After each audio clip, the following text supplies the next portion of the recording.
welcome to Real Talk. Hey, I'm your host, Pastor Ed King. I am here, have the privilege and honor of being here with two gentlemen that are very close to me. My son, EK3. And DMX reincarnated. and Milagro Spencer, thank you for tuning in to the program. Hopefully the program has been a joy and a blessing to your life. We are just three young men trying to understand the world with using God's help as doing that. We ended last week's program talking about kids and the perception, the clothes you wear, the shoes you wear. Can y'all talk a little bit about why is that so important to kids nowadays? And both of y'all have dressed very, very well, I might add. You guys, I mean, to the degree of whatever flyness is, I would put y'all under that category. My grandkids, they laugh at the way I dress. I mean, which is, I told them I'm unpunkable now. You can't. But I noticed when it talks about that, I noticed the way y'all two dress. Tell us about that. And I'm gonna say, like, I was watching your son Eric podcast. Y'all look it up, Delegation TV on YouTube. But Mike said the realest thing. He said, kids listen with their eyes. That's cool. So, like, I see y'all two coming. I'm 12 years old. Who do you think I'm coming to? I want what Tank got. So I'm gonna listen to him. Same way why you got the guy holding the sign and you got Warren Buffett. Who you think everybody might listen to? Why? Because they want what he got. They want what he got. Yeah. But This guy could be Jesus. That's cool. But everything that glitters ain't gold, though. It's like, it's for me personally, it's just something I've always liked. Like, I've always liked hats and clothes and shoes. And it's like, now it has been a conversation starter. It's like when I'm at the school and kids see a pair of shoes I got on or a hoodie or something I got on, they might say something, but it's like, if that's what connect you to me, fine. Like, I'm not doing it for that. Whether I was going there or not, I'm always be having me some Jordans. I'm always having me. But basically, it is something that I've seen kids be drawn to it. It's putting the candy in the medicine. Yeah. So let me pick on y'all two sophisticated flyness. Here he go. Flyness guy. So what do y'all think of people that don't dress like y'all? Basically, this is now this is me personally, because kids are way more sensitive now. I always discourage talking about somebody based on what they got on. And I can't tell you what I really say with fellas about how it's a little feminine. Basically, for you to be worried that much about somebody. Basically, for you to be worried about somebody got on to the point where you're gonna talk about them for. It's like I try to discourage kids away from that because I talked about in the past episode how a kid committed suicide because he was being bullied. So it's like everybody can't take you talking about what they have and all that. So like I've never tried. That's just me. I never try to project on somebody else. Well, why you got those on? Why you got that? It's Right. Like, But I came to church about a month or so ago and I had on these shoes. I didn't say nothing to you. But Milagro laughed so hard. He laughed so hard. I'm like, I don't even remember. he was showing love to you though. He was Oh, showing yeah, love okay. to you. No, but you could look at somebody and tell if they doing what they like, or like I don't want you to come buy a shirt and ask me what you think. I'm gonna say don't buy it because you're not buying it because you like it. Right. I want you to grab the shirt, even if I don't like it, that you grab because I know you like it. Yeah. I'm going to Walmart and get me some new tennis shoes, and I might buy you some for Christmas. Don't do it. I said what you like. Even my son, like I don't want him. I let him go in the store and grab what he likes. See, his mom is more materialistic than me, so she be like, "No, you wouldn't wear them." I didn't grab them. I want him to because I don't want him to walk in my shadow. It's selfish and it's kind of wrong, but I was glad he didn't like sports. I didn't want him to do anything where I could compare myself or that I would push him living through him. Yeah. A lot of parents do that. I didn't want him to have that pressure. So be who you are. Okay. I heard one of those famous athletes said that he wished that their kid didn't play sports because he said kind of like what you're saying, the pressure of trying to be him, look like him, act like him. Yeah. Do you think LeBron really want Bronny in the NBA? That's a good question. I think he doing it though. He knows his pressure. whole life he gonna be in his shadow. Like even if he okay, they're gonna always bring up Bron. Yeah, that's true. You don't want to be Emmitt Smith's son and play football. I was just watching his son, but it's like, all right, nobody's gonna draft you Yeah, he's because decent, you but got to live up to You'll these always be compared Right. to, to that. All right. Let's shift gears a little bit. Tank, tell us about the organization that you work for and what you do, and it'll lead into us talking about the school. yeah, I work for Youth for Christ. I'm the campus life director for Northwest High School. So one of the things that we say at Youth for Christ, we go where kids are. So basically, instead of them coming to us, where I worked at previously, we was fortunate that they came to where we are. Now we go where they at. That's why we're in their school. We're at their games. I get to coach football at Northwest, so I get to meet a lot of kids doing that. I'm a concierge for the school, so I got my own badge to come in and out of school when I want to. So I'm there at their lunches, hanging out with them. I strategically stay in the front office, like after lunch. So like when kids are getting kicked out, I get to talk to the kids that are getting kicked out and see, hey, why, and get to talk through stuff with them. I get to teach Bible study on campus every Wednesday, so I get to invite kids into that. So when you're in their spaces and they see you every day, it's like you get to see, man, what this dude doing is like basically I ain't getting paid no real money being there, but it's like because I care about them and I'm just blessed that this is my job, that I actually get to be here and just show love to kids, man. Just be there for them. Like you just never know what a positive word might do, what a handshake might do, a fist pound might do. So just being there on campus every week is a blessing. And the thing that's crazy about it is I graduated from Northwest, so to be back. Like I was a super shy, weird kid, like fake sleep in class. So I'd have to do my book report in front of everybody, like super shy. So to be from that, to be back in one of those same classrooms teaching Bible study, like that's not lost on me how God just brings stuff full circle. What you're saying here is, I mean, it's totally different from the way ministry has always been done. Did you hear him say you get to have Bible study in the high school? In the high school, after I mean, where school. did they do that at? They never did that when we were Yeah, coming and we're currently in 49 schools. Wow. And we're pushing to get into more OPS schools because basically we need it just like everybody else needs it. So we're trying to, I think Benson is the next school we're trying to get into, Benson and Monroe. So it's like basically we got to fundraise. That's one of the things that's the tough part of the job. But it's like, man, I believe in what I'm doing. So it's like if God put it on somebody's heart to give to what we're doing, it's like we take kids to camp every year just to experience stuff outside of just a normal thing. We got this thing called Red Weekend coming up in a couple of weeks. We do like a little in-state retreat. We take kids out all the time. Like there's a lot of fun stuff that we get to do with kids, but all that stuff costs. So like just trying to get people to give to what we're doing. But I go get your Yeah. checkbook out to see. Oh. Make sure you send. But You know No, what? I'm teasing you. You know yeah. what? It's time and money, man, and Yeah, that's it is. Yeah. the responsibility I want to put on the dads in the community Yeah. because you fathering a couple hundred kids, Mm-hmm. and it's like if y'all can't, I don't care if you're selling whatever. Yeah. If you can't be at the games, you can't come up to the schools, man, you could at least give up that little money, man. Yeah, yeah. So basically, whatever people decide to give, like you can give a one-time give, you can give monthly. I have a link for that, and basically, I'm meeting people all over the city trying to say, hey, I believe in what we're doing. I'm seeing the difference in kids' lives when they got people that genuinely care about them. It's like, hey, would you be willing to give to that? So that's kind of what we do. So tell me this, okay? How does you say, okay, you make an announcement and the kids come to the group? How do they? That's why I'm Kids on. in the That's why I'm on campus. Yeah. Basically, word of mouth. When I'm at lunch, you know how many kids I invite to Bible study a day, and it's like some of them come, some of them don't. Like when I'm coaching football, okay, I coach football all year just for the opportunity that one of those boys might come to Bible study. And this past Wednesday, this boy, I've been inviting to Bible study all year. I said, hey man, when football season over, I want to see you upstairs, room 250. And Voluntarily. and when I tell you, when I got up there, and I hadn't seen him all week, so when I got up there Wednesday and he was already in the room, it's like that was all the football season was worth him being up in that room. Okay, what if I said to you, or Milagro said to you, what impact is that making in that high school? Man, man, they getting truth. They getting truth. They getting people that love on them. But basically, people, we underestimate the power of prayer.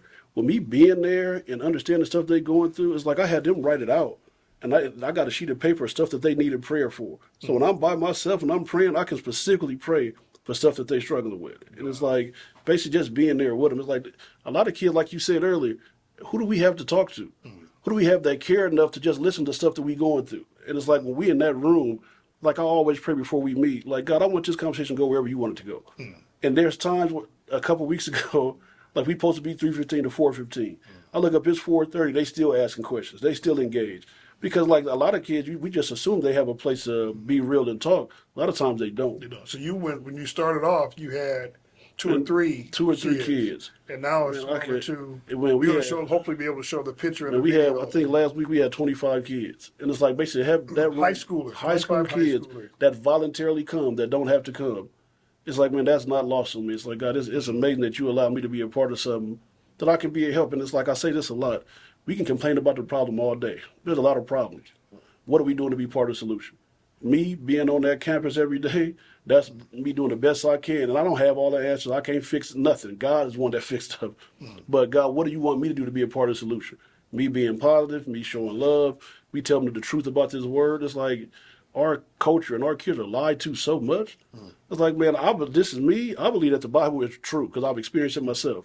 So when you got a question about your gender, or when you got a question about, man, do anybody love me? Or when you got a question about how I'm supposed to live. Well, if I don't love you enough to tell you, you know what I mean, then you open to all the lies that Satan has, and he lying a lot. So let me ask you this: how can somebody be a part of You for Christ?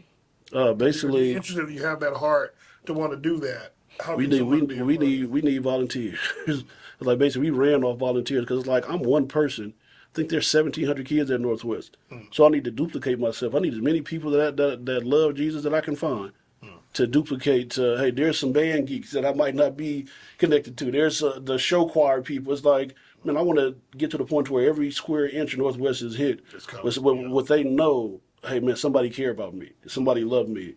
And then when we get to infiltrate the whole school, man, you can see some amazing things happen. See, being in youth ministry for the many years that we have been, there used to be we were the norm was They came you to open you, up your door and they people came to you. Yeah. Right. This generation of kids, they're not knocking on your door, coming to you Because like they busy. It's like, and basically, you're in the high school, they got football, they got basketball, they got track, they doing, like I said, the show choir stuff, they got band, like they got so much, their schedules are way fuller than what ours were. So if you ain't where they at, a lot of times you ain't gonna catch them now. So like being there on campus, you get to catch a lot of them. You worked for ministries before. Why is You for Christ different than? I think it starts at the top. Jason Curry, our leader, is like he cares about every kid hearing about Jesus, and everything that we do is to get to that end. So it's like the way that they hire, the extensive process that they go through, all the detail that he puts into our work. Like he's a servant leader, and because he's a servant leader, man, I'll follow that man anywhere because I can see that he genuinely cares about everybody in the city. So it's like when you have leadership good, and then we in 49 schools, and I'm getting to rub elbows with all these people that love kids, and it's like, man, how can we duplicate ourselves to help that kid that feels lost, that kid that feel like they're not heard? How can we get to that kid? And like everything that we do, our training, we got retreats, everything that we do is, hey, how can we get to that kid that feel like they ain't got nobody? So it's like to be a part of that, man. It's a great thing to be a part of. One of my friends, Ron Dosler, the president of the Biden Network, I know you. he wrote a book Out of the- several years ago Out of the seats. that was titled "Out of the Seats and Into the Streets." Right, and he was Yeah. talking about the importance of, hey, you got to come out of the four walls of your church and Yeah. your ministries and start going to where kids at. The dream would be that every high school would have a you or Malak, anybody that will go to them and Yeah. and do that. That's the ultimate dream. So signing up for You for Christ, if people want to become volunteers, they do what and go where? I have a link to sign you up to. Basically, you can pick what school you want to be a part of, and you can pick like what do you want to do as a volunteer. We have a thing called one-on-ones where you can take a kid out for coffee or take him out to get a drink and hang out with them. We have building time where we do fun stuff as a group things we can do. You can be a driver. Sometimes you just need kids. Hey, they need to get somewhere. Like, hey, we having a meeting at this place, but I can't go pick everybody up. If you can sometimes be a volunteer just to bring kids there. So we got a lot of different ways that people can get involved because it's like, man, one person trying to do everything, it wears them out. This is what their goal is. They're like, man, this is a big number. They want 20 volunteers per school. Like me being the lead and me to lead 20 volunteers to infiltrate that entire school. I got one. One right now. No, really I got a couple, but one that's official. And she goes to the church across the street. She's like, hey, how did I get involved to help? And I need males, I need females, because it's like, I'm only going to take a female so far. and I got to pass her off to a female leader. You know what I mean? So it's like we just need people that love Jesus, man, that love kids, and say, hey, how can I be a help? So being a volunteer. And the impact of you being there voluntarily, they get to come to this classroom. Yep. And the impact of you being there, you start to see the difference in the lives of 100%. of those. Did you finish writing the check yet? No, I was actually. And the snack shack. We got the snack shack Thursday. Every Thursday now, we partner with the church across the street from Northwest to where they get to go over there. We got pool. They got video games. They got basketball courts they get to go play at. Free food every Thursday. Right after school, they get to head over to the snack shack and hang out over there. So it's like that's just 2 weekly times that we got to where we get to hang out with kids. So No, that's powerful, man. Yeah. And it's kind of scary for somebody to care for you. Like what you're doing is so powerful that it's scary. Because I always try to put myself in these kids' shoes. So at that age, like I had Troy Travis, and he wasn't nothing but the security guard, but this dude, he believed in me when I didn't believe in myself. Yeah. So it's kind of like, oh, I'm hearing this from you, but I don't even hear this at home. I don't believe you. Yeah. But you was talking about the power of prayer, but I think we undervalue the powering of just hearing. Because sometimes, like, even to this day, I laugh and I'm like, it took me till I was dang near 30 to know my mom, she was right the whole time. She was right the whole time. So it's just, the information stick with you, even if you don't apply it. Right. But at some point in your life, even the old sayings you hear your parents or your grandparents say, saying. you did not understand it, Yeah. but it's just hearing. Yeah. So I think that scripture is so powerful. Like, faith come by hearing. Yeah. So you don't even got to teach them how to pray. Just tell them about praying. Just tell them about God. Just tell them about. Ain't nobody tell us where to get a plug. We just heard get a plug in the song. Right. So we found out how to get a plug. What is getting a plug? You don't, I mean, it depends. You can get a plug. You can get a plug on some shoes. And is it PG-13? Yeah, it depends. It plugs on everything. You can get a plug on the job. You can get a plug on the church. Right. The views of let me ask y'all this, and this is not a put down. Oh, no, let me back up before we get to that. The shooting. There was a shooting at one of our high schools here several months ago, and tell me how you felt when you heard it at the school that you work at. It's just weird how that day went. Like normally, I'm at the school a little bit earlier, but for whatever reason that day I was just kind of dragging. I wasn't feeling good. But I was like, man, let me get up here. And when I got to the school, I see helicopters, I see police tape. I'm like, what the heck is going on? And when I was still trying to go up. Like, man, I'm supposed to be here anyway. I want to see what's going on. And the police officer stopped me, and he wasn't going to let me up. And I had my badge to get in. He said, it's not national news, but it's big local news. I'm like, okay. Like, he wouldn't even tell me. And as soon as I got up and I parked, this is about being there, being on test. As soon as I got out my truck and I went up, there was a young girl that's been to Bible study. She used to do the water girl for the football team. She said, Mr. King, we need some Jesus in this school. She said, they crazy up here. Like basically that was her first initial word to me when I came out. And then she started telling me about the shooting and what happened. And then some of my football fellas, one of my boys said I smelled the gunpowder because I was upstairs coming out of my classroom when I smelled the gunpowder. There's another girl that said she was coming down the steps and she seen the blood coming from the side of the boy. So it's like just a traumatic stuff from them seeing this stuff. And the horror on the parents' faces, the parents look shook. It's like at this time, they don't know where their kids at. They in there, it was a complete lockdown. And they're wondering like, hey, I'm hoping my kid said, you can just see the fear on all the parents' faces. And then when they start finally slowly releasing the kids out, it's like trying to be there for them and minister to them. And it's like in days after that, like I heard from one of my football coaches, they let them color. Like coloring books, high school kids. They said for the 2 days, all they did was let them color and watch movies. Because they were trying to bring some of that innocence back from what they experienced in 2 days. And it's like, we have fights at Northwest every single week. There's multiple fights every week. Mostly girls fighting, to be honest with you. It's like they going crazy. But it's like that violence on campus. And it's like, if there's ever a time where that's normal to me, then we got a problem. It's like basically the consistent violence is just normal now. And it's like, I don't want it to be normal to me to where I'm okay with it. You know what I mean? So it's like with the violence every week, if what I heard the backstory of these two fellas, that they had some beef going on for a while, gang-related stuff, and it boiled over into that situation. And it's like when I seen the picture of the boy, it's like, he don't look no older. My son is 11. He barely look older than my son.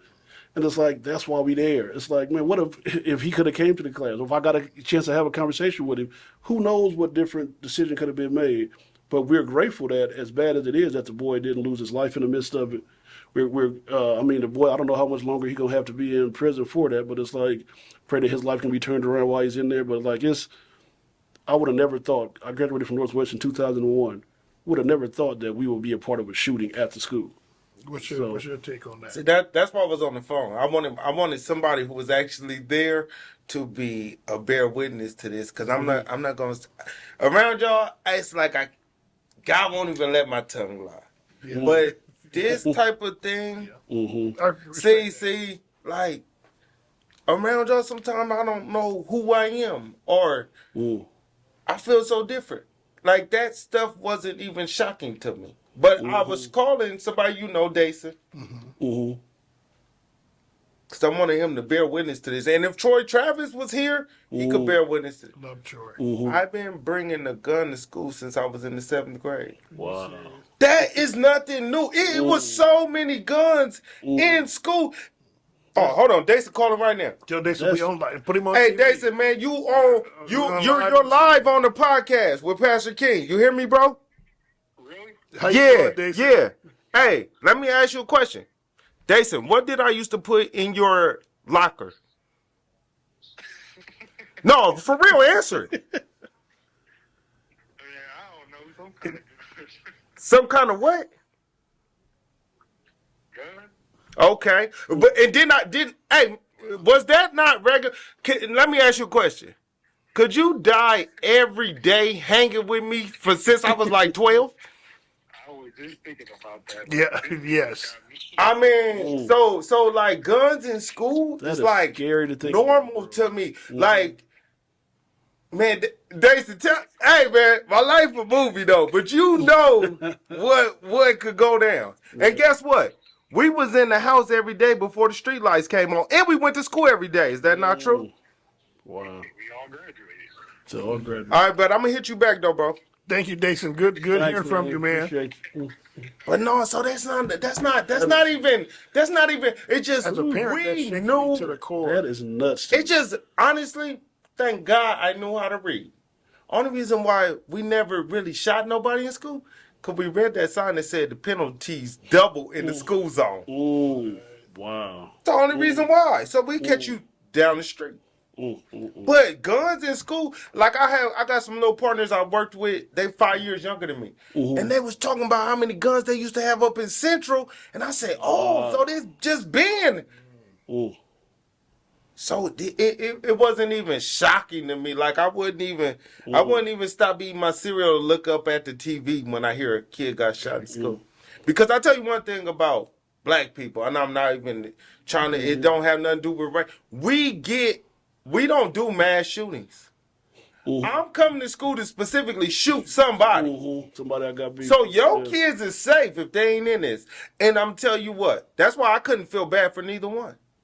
Because he ain't shoot no innocent kid. He shot you for a reason. He could have shot anybody in school. Wow. That's heavy. So you got to know what you signing up for. Man, so y'all see this and y'all say, oh, this kid going to jail. This kid dead.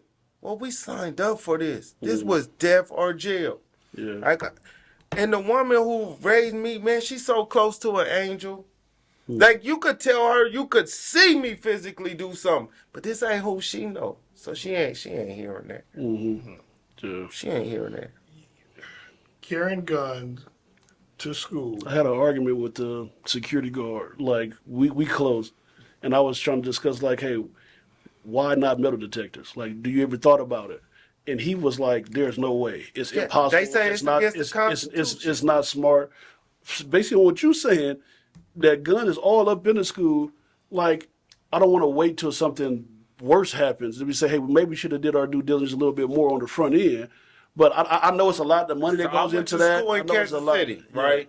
Yeah. Kansas City. Every school is uniform. Every public school is uniform.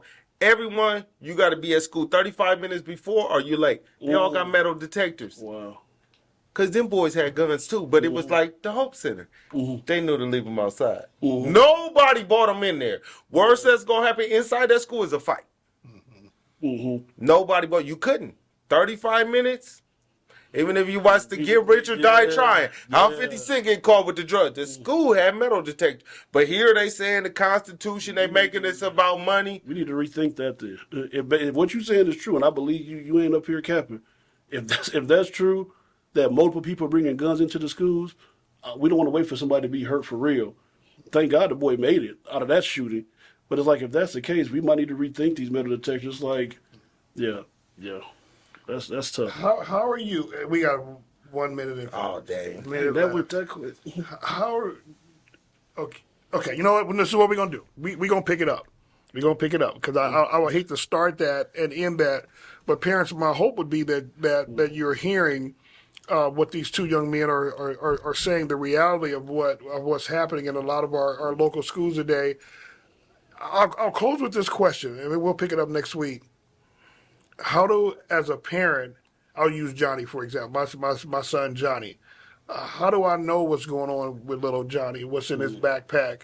You know, what's really going on in his life? And we're going to have to pick it up next week because we're out of time. Man, that's heavy. Y'all, until next week, I'm Pastor Ed King. Thank you for watching Real Talk Podcast, the podcast version. And until next week, remember, we walk by faith, not by sight.